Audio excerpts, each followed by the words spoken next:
কাকিমাদের বাড়ি গিয়ে তো প্রথম দিনই আমরা রথের মেলায় ঘুরতে গেছিলাম, আর আজকে বেরিয়ে পড়েছিলাম কলকাতা ইকো পার্কে যাওয়ার জন্য। আর দেখো গাড়িতে উঠেও গেছি।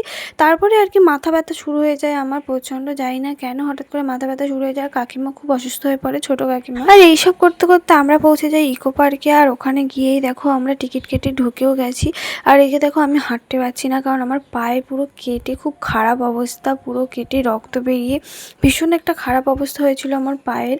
প্রথম দিন যাওয়ার থেকেই আমার পাটা কেটে গেছে, আর আমি হাঁটতেও পারছিলাম না। আর এদিকে দেখো তারপর আমরা ঢুকে একটুখানি ঘুরছিলাম, আর এদিকে ওদিক ফটো তুলছিলাম। আমাদের যা কাজ আর কি, এক জায়গায় 100টা ফটো নেওয়া, সেটাই আর কি করছিলাম। আর এই জায়গাটা আমার ভীষণ ভালো লেগেছে। তারপরে ঘুরতে ঘুরতে এই জায়গাটা চলে এসেছিলাম। আর পার্কটা কিন্তু অনেকটাই বড় ছিল, একদিনে তো ঘুরে শেষ করা যাবে না। আর আমার পায়ের যে অবস্থা, আমি পারবও না। তো আস্তে আস্তে আর কি ঘুরছিলাম চারিদিকে, আর তোমাদেরকেও একটুখানি ঘুরিয়ে ঘুরিয়ে দেখাচ্ছিলাম। আর এদিকে দেখো গাছ থেকে ফুল চুরি করে নিয়েছি। তো প্রথমে আমি একটা ফুল নিয়ে আমি আমার মাথায় দিয়েছিলাম, তারপর কাকিমা বললো যে আমাদের জন্য নে। তো কাকিমাদেরকে পেরে দিয়েছিলাম। আর এদিকে ভয়ে ভয়ে ছিলাম যে কেউ না এসে ধরে আমাদের, কারণ আমরা ফুল চুরি করেছি। তারপরে দেখো ছোটো কাকিমা আমাকে এই ফুলটা আবার পেরে দেয় কোথা থেকে। কাঠগোলাপ ফুলটা কেমন একটা হয়ে গেছিলো, তাই ওই সাদা ফুলটাই আমি মাথায় দিয়ে ঘুরেছিলাম। তারপরে দেখো হালকা হালকা সন্ধেও হয়ে গেছিলো এদিকে। আর এবার আমরা বেরোবো, সন্ধে হয়ে যাচ্ছিলো যেহেতু।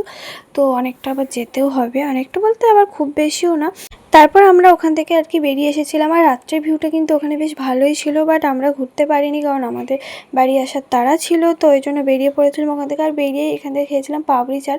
আগের দিন তো যেন পাপড়ি চাট খেয়েছিলাম, একদমই বাজে ছিল। তো আজকের পাপড়ি চাটটা বেশ ভালোই লেগেছিলো। তারপর আমরা পাপড়ি চাট খেয়ে কিন্তু বাড়ি চলে এসেছিলাম। আর আমার পায়ের অবস্থা এতটা খারাপ ছিল, ঘোরার মতো অবস্থাও ছিল না, তাই আর কি চলে এসে